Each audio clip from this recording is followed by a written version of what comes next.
Would you agree that your sweat equity, when you don't have that much money, you can trade that time for money you don't have? Like, I could invest in one of these franchises and you might go, it costs you X amount of dollars a year to have a manager. I go, no, Kim, I'll manage it.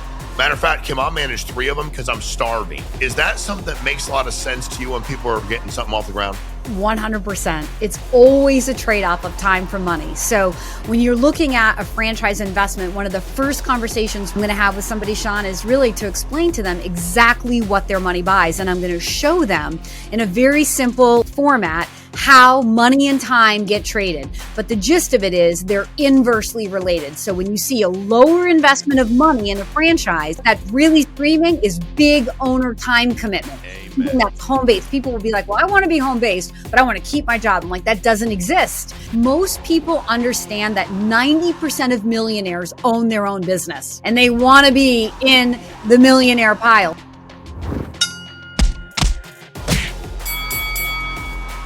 All right, guys, welcome to another episode of Punch Me in the Face. I'm really, really honored and excited to have our guest today, Kim Daly. Thank you for joining us. Thank you so much, Shawn. I appreciate you. Now, a lot of people, first of all, I'm really excited to get into a number of topics. Number one, your experience and actual, I would say, expertise on franchising, because like it's everywhere, and a lot of people will talk about their expertise, and I'm like, slow down a little bit, but you appear to have about as much expertise in the franchising opportunities I've ever seen. You're, business coach, motivational speaker, you have phenomenally good energy. And I want to tell you, I always do this when we have guests on, so you know who we're talking to. When we launched this podcast, we had a couple goals. Number one, I was going to talk about what I knew, and I was going to shut up if I didn't know. Like, if I didn't know, I was going to go, let me find somebody. So from a franchising standpoint, the closest I've been to franchising was when I was flipping burgers at McDonald's. But I was flipping the burgers. I wasn't even the manager. I was 14 years old, purple hat, purple shirt.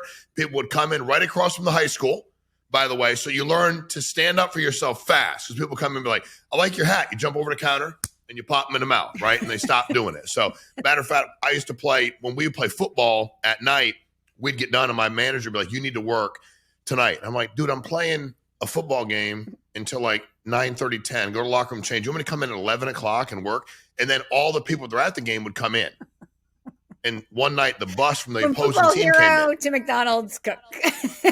Yeah, it was bad. But I know nothing about it, right? But our viewers, Kim, they crave the truth. They're tired of, excuse my language, they're tired of the bullshit.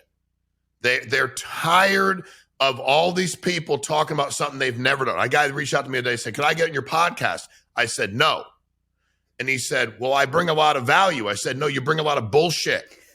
Tell me what you actually have done. And because I've seen you talk about it, and I'm going to pass. You are very, very, very qualified. So we're honored to have you here.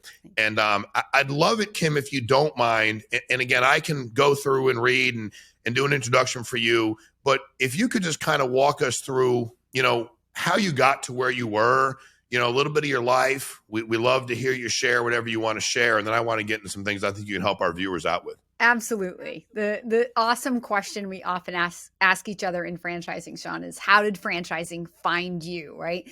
Because it's not like you wake up and go, oh yeah, I want to be a franchisee, or hey, like people get to a point in their life where there's a pain point and something has to change. And that's typically when they start to wake up and realize I need to own my future, my income. And my story was a little bit different. Franchising found me right out of college. I was actually on my way to medical school. I'm a nutritional biochemist by degree. I wanted to work with professional athletes. I was going to go to medical school to make that happen. I answered a classified ad, which shows my age, in the newspaper. And it changed my life, or so I thought. The interesting thing is when I was 15 years old, so I grew up in the Miss America pageant. From the time I was 12 years old, I started competing in talent. Anytime somebody would give me a camera and a mic and a stage, it's kind of funny what I'm doing right now for a living because everything comes full circle. But so I grew up in the Miss America pageant organization, and I forget how that even became relevant. Anyway, I answered this classified ad in the newspaper. Oh, I know why. Because when I was in the pageant, I said to my parents, I was 15 years old. I remember it like it was yesterday. And I said, I want to be a motivational speaker. But like, how do you do that? How does one do that? Right. So I was a straight A student. I'm going to do the practical thing. I'm going to go to medical school and I'm going to help people through medicine. I answered a classified ad in the newspaper for a franchise consulting company. And it gave me this entrance into this industry of people helping people waking up and realizing their dreams every day. And I never went to med school. I never looked back. I've been self-employed since I was 25. I've been a part of the company that I'm a part of now since I was 29. So over 20 years. And I'm one of the top producers in the country, helping other people realize their dreams of franchise ownership. And basically, I get to motivate and inspire people every single day. Wow, that's amazing. Now, isn't that amazing? It is amazing. You know, it's funny because my daughter was in pageants, so I can understand. And I mean, all over the place. She was Miss Teen. She was runner-up for Miss Teen Connecticut, and then Miss Teen Connecticut became Miss Teen USA. Yep. So she's was able to do a lot of things there. But it was funny because they always say dance moms. I'm like, they should do a show on pageant moms because they're like as crazy as dance moms. You know what I mean? Like it was really bad. We did a pageant one day and they would save seat, and they said you can't leave your stuff in the intermission. Like we'd leave in this big theater and we come back and the guy's like, hey, I want to let you know those are my seats. And I was like, yeah, dude, I'm not mad at you. But like they said, like there was a first row behind the VIP because VIP was like all the former pageant winners, right? All the people and all. So like it was the first real row. And, I was there to see my daughter. And I'm like, we just moved your signs down there at the end. And my brother, who's 2 years younger than me and a lot less worried about what anybody thinks. And he doesn't give you think I don't care. So he's sitting down at the end and the guy comes over to him, which is a mistake. And he's like, that's my stuff. My brother's like, yeah, I moved it. And he said, he started mumbling. My brother just looked at him and he said, hey, why don't we just talk about this outside? Hey, how about a show about pageant dads? Yeah, pageant dads. Yeah, I just wanted to fight somebody. I really wasn't worried. I mean, I wanted to give my daughter to give their best. But all right. So, what company? Is it okay to say what company are you with now that you've been with? So I am a franchisee of a company called FranChoice, and so our business is to help other people explore franchises. Yep. So I was trained by a corporate office.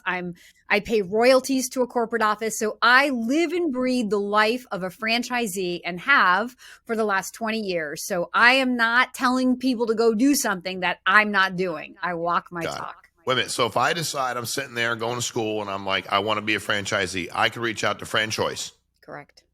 And you guys, it doesn't matter what I'm a franchisee in. I mean, no, so we're not technically a franchise in that anybody can just raise their hand and say, can I buy your business? We have pretty high criteria and a whole process for selecting candidates to become franchise consultants because we're inside franchising. FranChoice is known sort of as the Cadillac of consultants. There's about 90 of us today. And so we are known in the franchisor world for bringing the highest caliber people. Our people they're the best at being ready to explore a franchise because that's my job, right? So if I'm going to serve you up and I'm going to say to a franchisor who's paying me, by the way, because it's free for my candidates. So if you're like matchmaking. You're like matchmaking the franchisee with the franchisor. That's exactly what I'm doing. Yeah. Correct. So you're okay. Correct. Okay, got it. That's I didn't know that. Okay, what was the first franchise you were ever part of? When you were like going to go to medical school, you saw your ad because I remember the classified ads too. I responded to job ads in the newspaper. I know it freaked some of y'all out, but we did that. What was that company, if you don't mind me asking? What was that? So that company now today is what's called, would be known as franchise.com. It was not a franchise. It was a consulting company at the time that turned into an advertising company for franchisors. So the ad that I answered was it was a telemarketing job. So I went to Boston College and I had an on-campus job to raise money for the Boston College Alumni Fund. So what I learned about myself in college, Shawn, was that number one, I was super competitive because every single time I was on the phone, if they dangled a little money carrot in front of me, I was winning the money and nobody was hanging up without giving Kim Daly some money. So I learned that I was quite accomplished at telemarketing from years of that at Boston College. So that's what drew me, if you will, to that classified ad, which was for a telemarketing job that then turned into a full 1-year position, to which, of course, my dad was like, don't do it. You'll never go back to med school. And of course, I was like, Dad, you don't know. Of course, he was right. I never went to med school, but I don't regret it, nor does he. I literally, like I said, I'm literally living the dream. People are like, you're so passionate about what you do. I'm passionate about what I do because I really feel like I was born to do what I'm doing. And it could have been achieved in other industries, but I'm here and I'm here for a reason. And I'm not just living my dream every day, but I get to help other people live their dreams. Like, that's the best part of what I do, right? That's what makes me so excited, because most people, like I said, they get to a point in their life or their career or with investments, and they're like, there's more for me. I want more control. I want more freedom. I want to make more money. I want to break through the glass ceiling. I want to be the boss, right? But they don't have an idea, or they don't have the risk tolerance to go start something on their own, because that's, failure almost 90% or more of the time. So a franchise provides a great platform for the average person to dive into business ownership. And we use this expression, you're in business for yourself, but not by yourself. So you're still doing it for yourself, but you're partnered with people who can mentor and coach you and support you, who can help you build those initial business plans and give you the confidence that you're moving toward, all the right benchmarks. So all the things that, as an entrepreneur, which I was for 5 years before I joined FranChoice, you don't have. And it's very lonely. There's nobody, it's not like you can go, knock on your competitor's door and be like, hey, so like, what happens when this happens, right? Like, and in a franchise, it's so collaborative. All of the other fellow franchisees were all shareholders in the same brand. So if I figure out something that benefited me and it can benefit you, I'm more than happy to share it. And there is this sort of like veil that gets lifted, especially with corporate, like lifers, people who've been in corporate America for 20 years, and they come to franchising and they say, wait, I'm going to go talk to other franchise owners before I say yes. Like, why are they going to spend time with me? I'm like, because that's what we do in franchising, right? We're all building a brand together. And the more people that are helping to build that brand, the stronger that brand equity becomes. And then the better we all do, especially if we're trying to exit, for some big multiple of what we've built. Well, that's a lot. I hope you got there's a lot said there, right? You have to understand, for me, I was working with abused, neglected children for 14 years in the state of Connecticut. So I went to college in Connecticut. I didn't go to Boston College. My grades and SATs weren't near as good as yours, nor did I apply to medical school. But I found when I was 36 years old, the opportunity to get involved in life insurance. Mm-hmm. And that was probably the closest thing. And it's funny because all the people that were training me, they all speak in the same language, right? And I actually liked it because it made a lot of sense to me. What was my why? You're not in business. You're like that whole, you're in business for yourself. Like we went all those things, and they were great. And they were a lot of old Amway guys and girls. Like they'd built a pretty big brand there.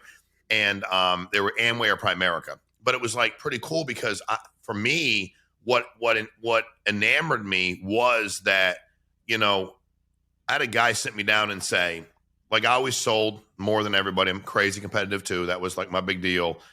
And he said to me, Shawn, nobody doubts that like you're a killer at this, but what happens to your kids if something happens to you? And I was like, what do you mean? He's like, well, your income's solely based on your efforts. Mm-hmm. Like you've literally built nothing. And your efforts are amazing, but what if your efforts are gone? And this was back in a day where you weren't virtual. So if I had broken my legs or had something, like I couldn't get in my car and drive somewhere. And what's crazy is I had an accident years later. I flipped a quad. I was being stupid, flipped in the air, landed on me, broke 7 ribs, broke my neck, broke my collarbone, broke my leg. And I was like, damn, I actually can't drive right now for a little bit. It was a really sobering moment of the ability. So Kim, and obviously you have a lot of experience in all this. I think a lot of our people watch, and any study I read, it says that, 3/4 of the people admit they need to do something outside of their current job to be able to live outside of check to check. We know how tough it is. The economy sucks. So when people tell you you're not in a recession, then they're just dumb. Like that's, of course we are. We could argue, I lived through 2008 in real estate. I understand mortgage derivatives. I know why it happened, but there's a lot of folks right now, I think, that are thinking about this more than they ever have. Mm-hmm. Whatever an opportunity is, I think they're at their jobs, because I get emails and texts all the time about like, what should I do? I'm like, well, what do you enjoy doing? Right? Like, I don't know you that well for me to go, you should do this. I run companies. Maybe they're a good fit for you. Maybe they're not. I don't know. But Kim, what I hear from a lot of people is, you know, I know and it's funny, they'll tell me like the objection up front. I know I should believe in myself more. I want to believe in myself more. And I see, because when you say average people, by the way, the majority of the people in the world are average. You have crazy good energy, but anybody could go have good energy. You know what I mean? I'm crazy direct. Anybody could be crazy direct. If you were going to medical school, you're smarter than most people. Like, I will concede that. So Kim is probably smarter than most of us. And there's nothing wrong with that. There's nothing wrong. If she can get a medical school, most of us could not. But at the end of the day, most of us are pretty average. We're just, people say to me, you know, well, no, you have to understand, you're not, the things you're saying that you do, anybody can do. I'm like, yes, dude, they can. Stop. Yes, they can. So Kim, you obviously do a lot of coaching and motivational. Please talk to everybody today about, they're fearful. They want to make more money. And we're going to get to this a little bit, when they should look to do it and not. But like, before we start talking about making decisions, leaving jobs, how much money we need, what the capitalization is, how we can get out with a multiple, because I would like to talk about that. Just in general, your thoughts on it. I don't want to say average person, meaning most people, the person watching this today who's working his or her job, who's tried and dabbled a little bit as an entrepreneur, maybe they had some success, maybe they didn't. How do you help empower them best to believe in themselves to be able to take this journey? Because it's a journey, and it's an awesome journey. I would agree with you. It's an awesome journey. How do you help them? Because I know your answer will be better than mine. It's a great question. It's definitely a journey.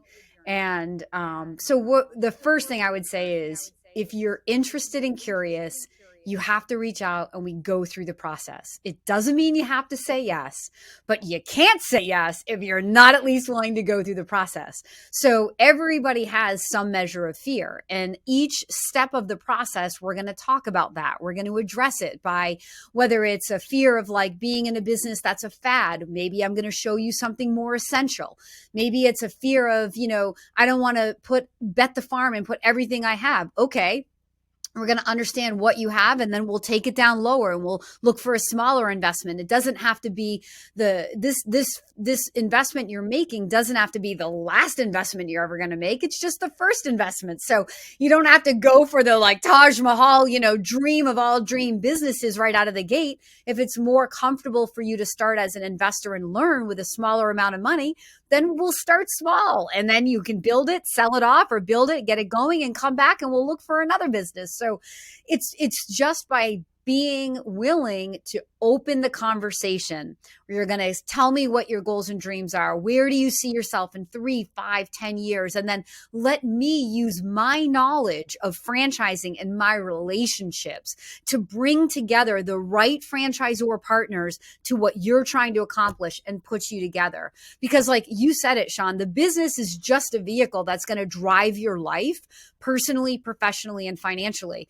So I'm infinitely more interested in where you want your life to go than I am interested in what business you think you need to invest in. Let me do that part, because my investors, often when I present people with 3 to 5 options and I say, we're going to go on a blind date.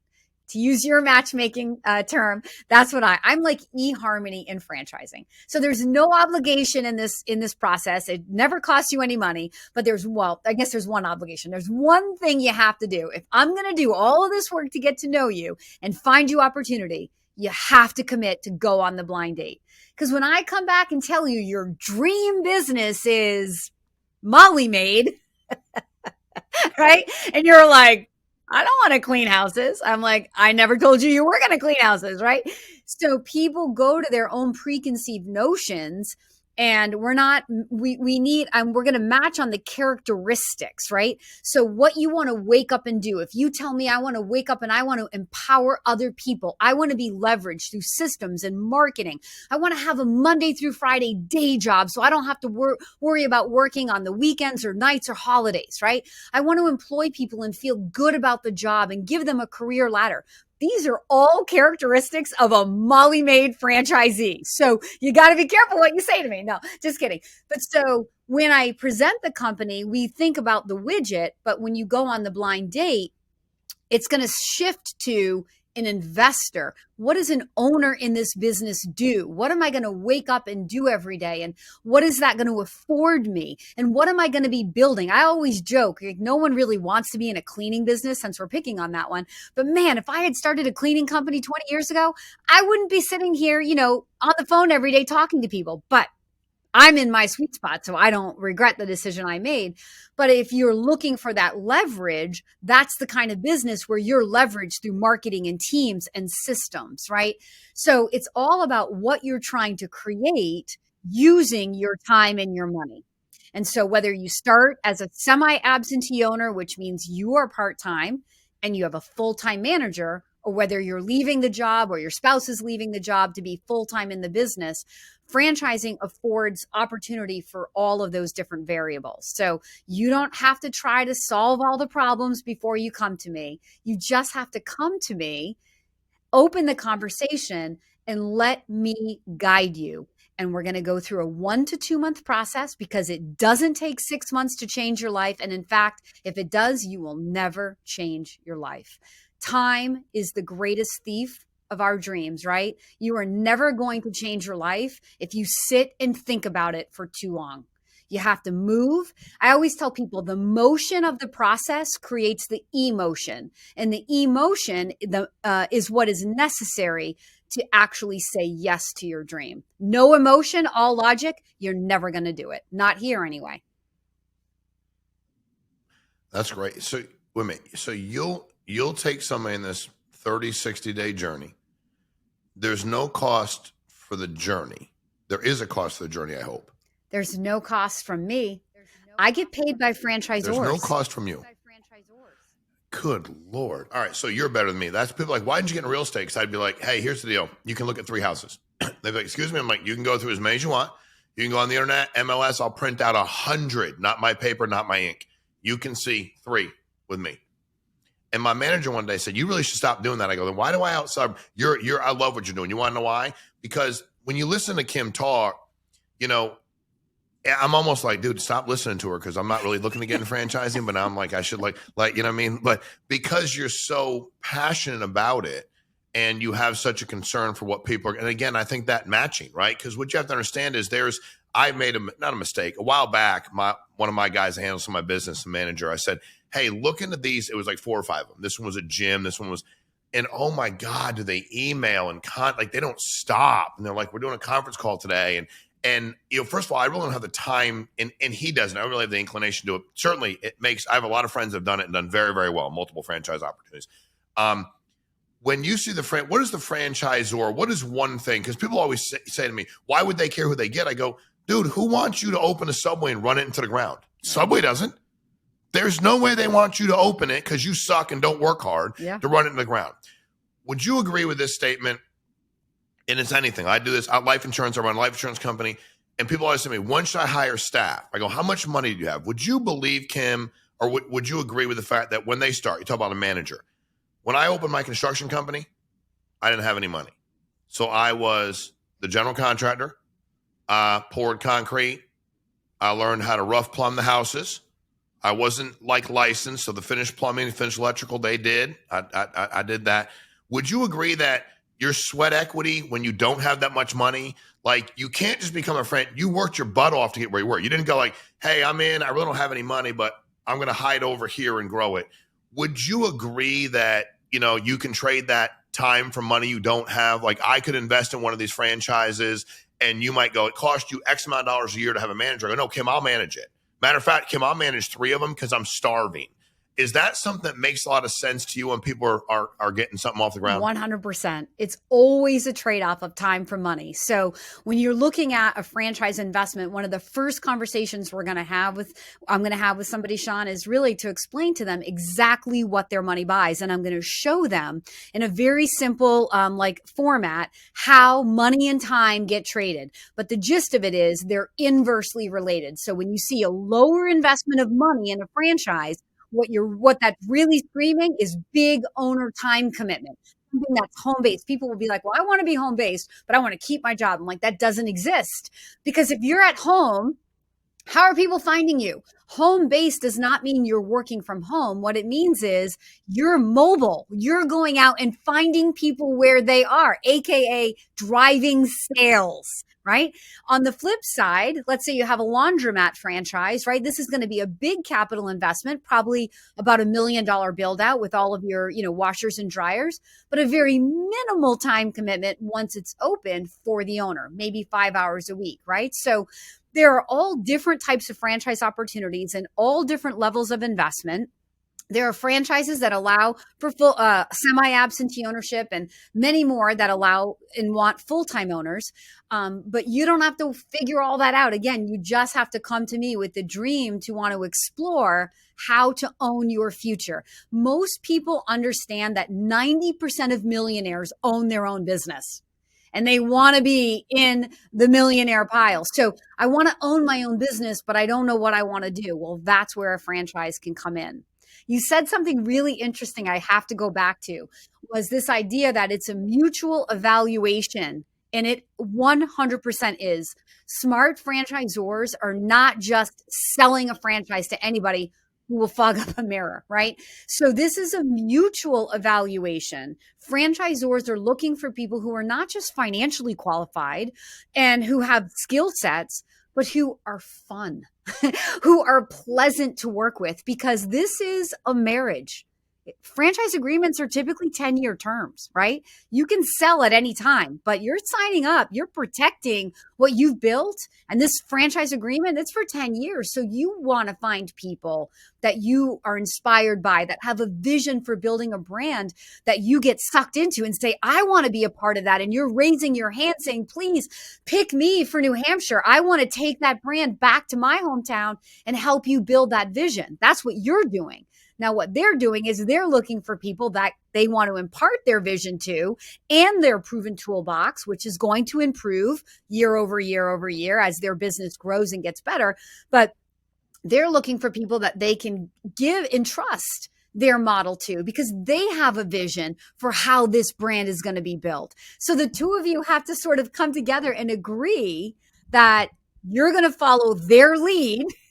And at some point, when you've proven yourself and you have new ideas, they'll be open to those, but not in the beginning, right? Like, this isn't you coming in guns blazing. Well, I'm going to tell you how to do it, Mr. Franchisor. Like, save your money. Don't buy a franchise. Go be an entrepreneur. Yeah.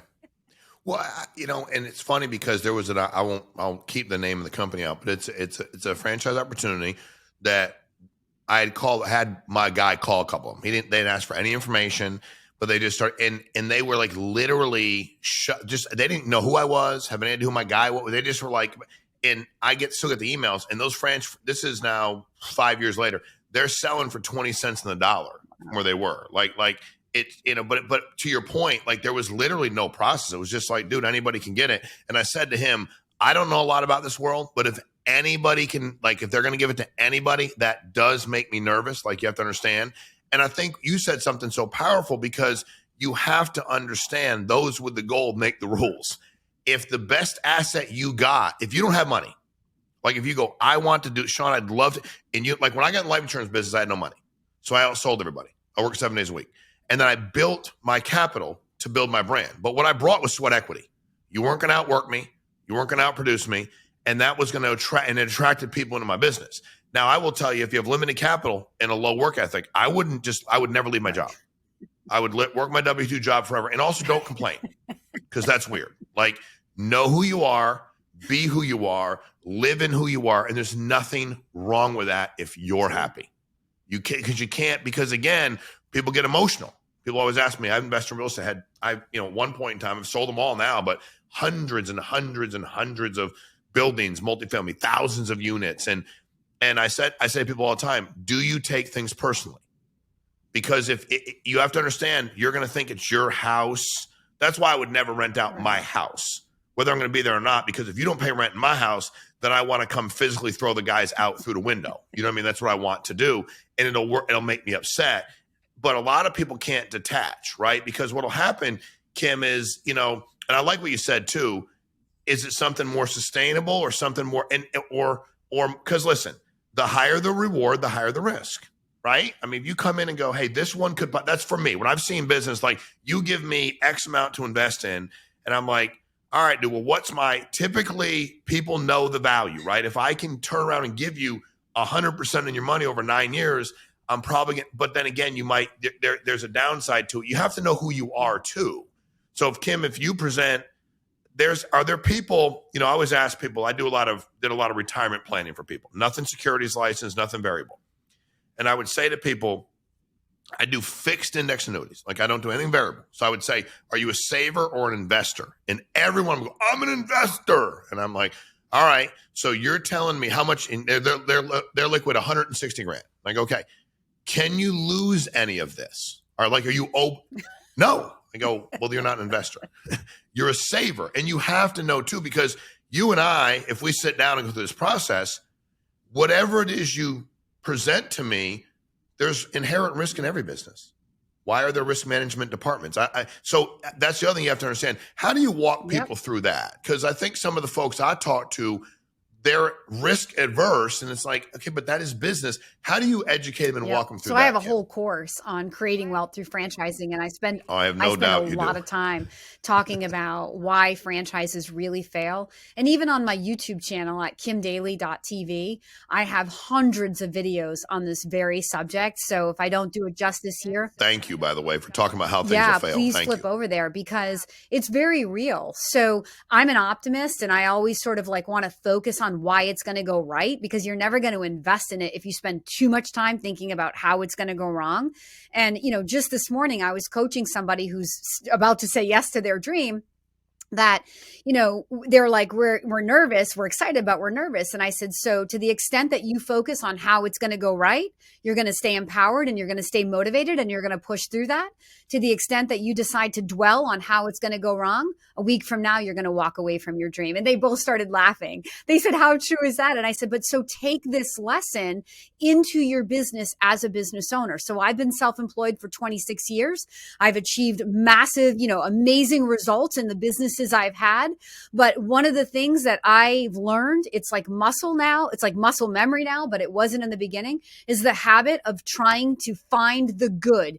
Even when things are going wrong, I have to figure out, how can I use this for my good? I am a Christian and I believe that all things are working out for my good. So in the moment, this may not feel good, but there's a reason it will be good, because sometimes the best lessons we learn in business ownership and in life are when it's not going right, right? And if you're not willing to let it not go right, to your point, you can't be a business owner because it's not always going to go right. You cannot control everything. You will go out of your mind, right? The pandemic happened, right? 2020 was the best year for business owners because you know why?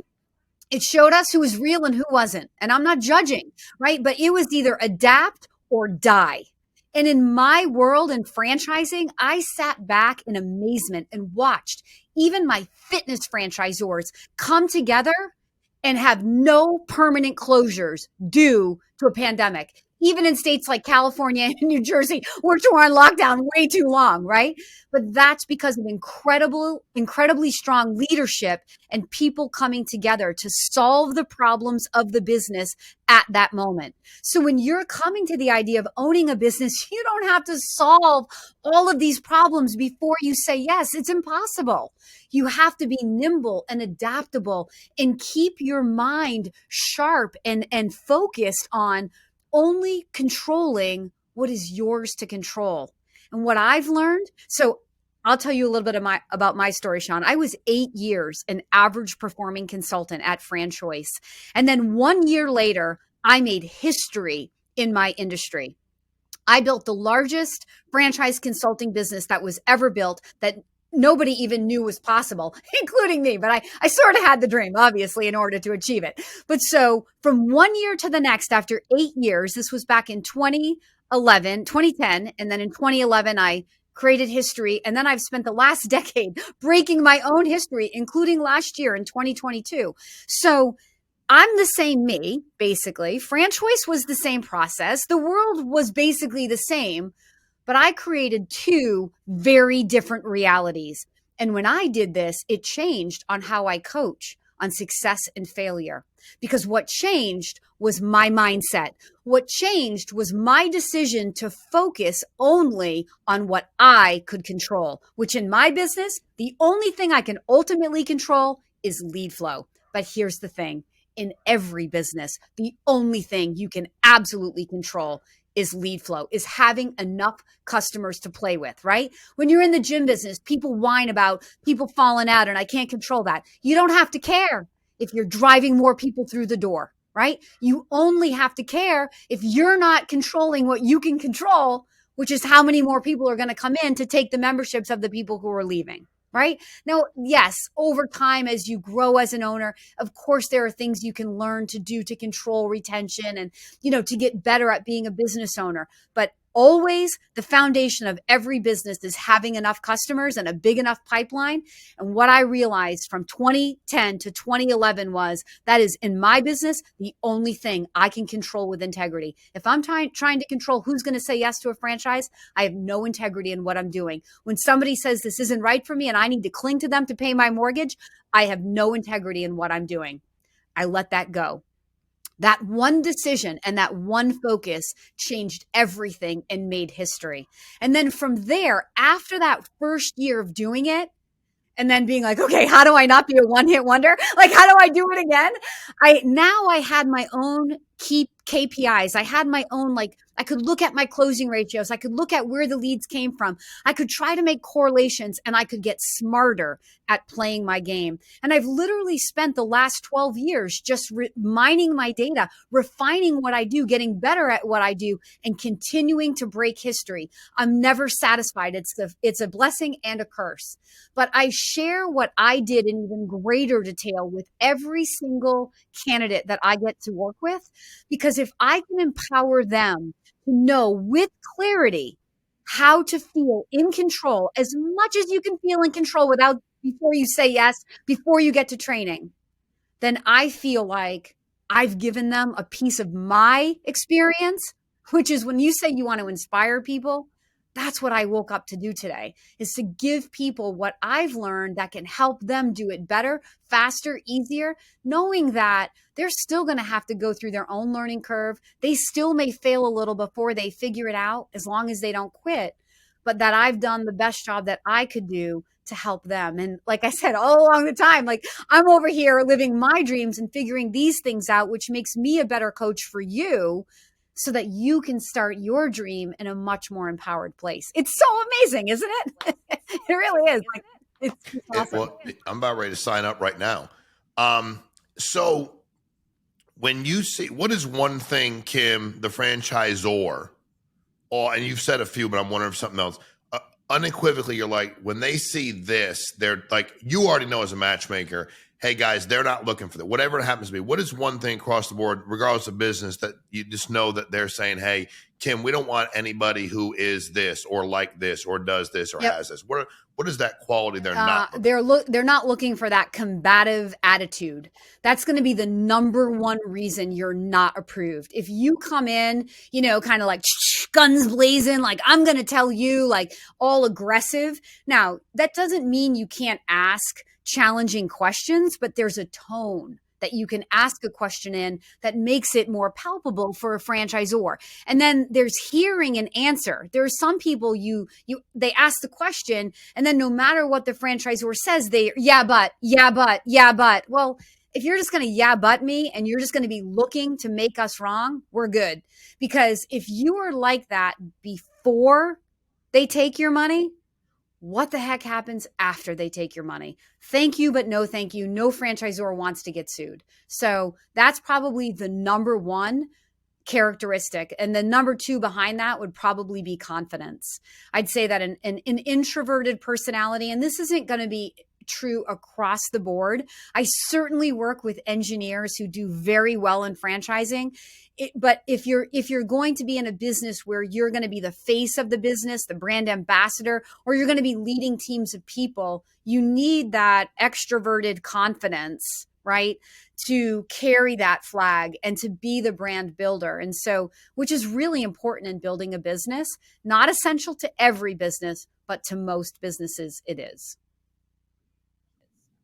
So basically, don't be an idiot.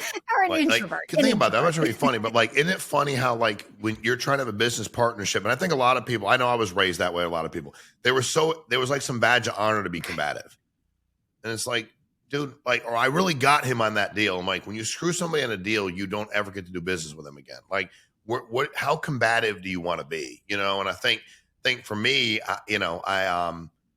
we do this in our business every day. Like, well, you don't want to work with me. No, I just choose not to do it. Like, I have every right to be in business with people. You'd be a 1099 independent contractor. I have every right to be in business with who I want to be in business with and I just genuinely don't like. I said the other day, goes, you don't like a lot of people. I said, no, I don't like you.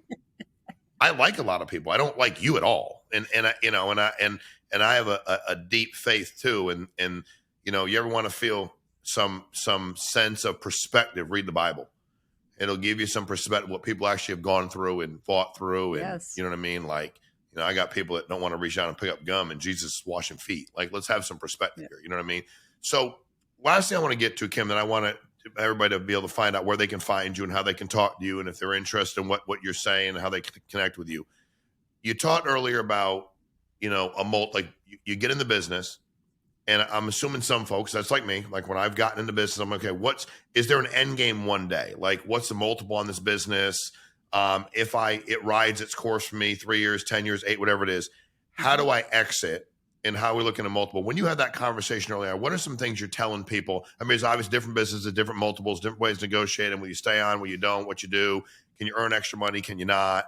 But what is that initial discussion when people are talking to you? That engineer is like, hey, I'm a numbers guy. I always like when people do that. I'm a numbers guy. It's like, you're an engineer. Like, of course you are. I got that. You wouldn't be a good engineer if you weren't a numbers guy. So, but when they're talking about the future, what does that discussion look like on a potential, buyout, multiple sale? Awesome that question. And I believe that every business should be built to be sold, right? Because sometimes you're going to make your greatest ROI on the sale of the business, right? So I think and the other reason is because oftentimes people think, well, I'm investing in a business and I want to pass it on to my kids. And so they're trying to make a decision and foresee 20 years down the line if this business is still going to be relevant. I'm like, that's way too big of a decision. The legacy you're going to give to your kids is that you dared to follow your dream, and how the conversation around the dinner table changed when you went from W-2, employee to employer, right? That's the legacy. Because I'm a mom of 2 teenage boys, and one thing I know to be true, I don't know a lot about parenting. My kids are only 15 and 16, but I know they do not do what I say. They do what I do. For better and for worse, they do what I do. So when you become the role model as a business owner, that's the legacy you're leaving to your kids. Don't worry about the business you're investing in being the one. Maybe by the time they're ready, you'll be ready to invest in another one, right? So it helps when you think about an exit strategy because it brings the vision for ownership down to a more, I think, a palatable number of years. Like, I think 5 to 7 years is a good range for most businesses and most owners. And here's the thing that's going to happen. I want to set your mindset up for success. So let's say you get in and you're 3 years in and it's just harder than you ever thought it was going to be. But you got in for 5 years, right? You thought, I'm going to build something, and by 5 years, if it's at a point where I can sell it, I'm going to exit. So if you decide to leave at year 3, you almost made it to your goal, right? It's still sort of a win. But if you got in thinking you were going to do this for 20 years and at year 3 you want to get out, now even if you exit gracefully with some money for what you've built, it feels a little bit like a failure. And I don't really like that for you. I want you to see the win in what you did. And now on the other side, you get in, you say, I'm going to build and sell in 7 years. And at year 6 or 7, you're having the time of your life. You're like, no way am I going to sell. I just got my sea legs, like now this is getting really fun. And now I've got the freedom and all the people in place and everything's going. Now I'm just sort of like collecting the dividends, if you will. A little stretch there, but all right, well, now it's still a win, right? So for me, it's all about understanding your timeline, what you're trying to build and why. and in what time frame, how your life looks now and how you want it to look. Because a lot of times people are like, I'm willing to put the time in now, but within 5 years, I'd like to be able to step back a little bit and maybe work part-time. Okay. So when we have those kind of goals, then we can talk about these exit strategy moments. And then that also impacts the selection of business. Because if someone comes to me thinking, I want to be in fitness, but yet they're trying to build a business to pass off to their kids. Okay. These two things don't necessarily go together, right? Trends in fitness are going to change. It doesn't make it bad. It just means they change. So it may not be the investment you want to have for 20 years. If you want to build something you're going to literally pass on to your kids, invest in plumbing. Right? Invest in restoration services, because I don't want to call you when I get an ice dam or my pipes freeze and I got water in my house, but I have to call you. And these are all examples of franchise businesses. So there's all kinds of opportunity out there that goes way beyond food and retail. I am one of if not the top franchise consultant in the USA today. And I love to shock people and say, in over 20 years, I have helped less than 10 people get into food-based business. And I almost never do retail. So you can come to me and ask me why that is. There's a whole reason. And I have plenty of food and retail to show. It's just once you understand the world from the way that I see it, if you pick it, God bless you. But nobody ever does because there are easier, faster, better ways to make money. And there's so much opportunity in franchising and other service-based opportunities that people just don't even realize as a general consumer that these investments are out there. And this is why Kim Daly has a business. Well, first of all, Kim, I really appreciate your time, your energy, your information, your expertise, and just your true empathy for people and your desire to want to see them win. I love your model. I love the way you do it. I understand it now really well, and I thought I understood it before. So, guys, I hope if you've been thinking about franchising, if you're thinking about being a franchisor, or you're interested in this at all, I think you should find Kim. I think you should connect with her. Don't waste her time. She's matchmaking for people that actually want to go do something. Kim, how do they contact you if they want to find you? The best place to start is at my YouTube channel with over 500 videos on all topics: business ownership, franchising, mindset coaching, the do's and don'ts, failure, success, financing, you name it. And then from there, after you watch a couple of videos, it'll also help get your mindset into sort of my thinking mode. And then from there, of course, there's all kinds of places on my YouTube channel to find me, to reach out to me, and I will follow up with you directly. I am not too busy for you. People have that perception. Oh, I can't believe it's you and not your associate. No, I am going to be the one to work with you. It is you and me from start to go. Well, I love your thought process. I love that you're getting your hands dirty and going to work and doing this with people side by side. And I loved having you on. I really appreciate it. Thanks for your time today. You did a phenomenal job, and our folks are going to love to hear from you, reach out to you, and follow Kim on YouTube. Follow her everywhere. If nothing else, can help you feel better about what you got going on a daily basis. And I appreciate what you brought today to everybody, Kim. So great to meet you, and thanks for being on.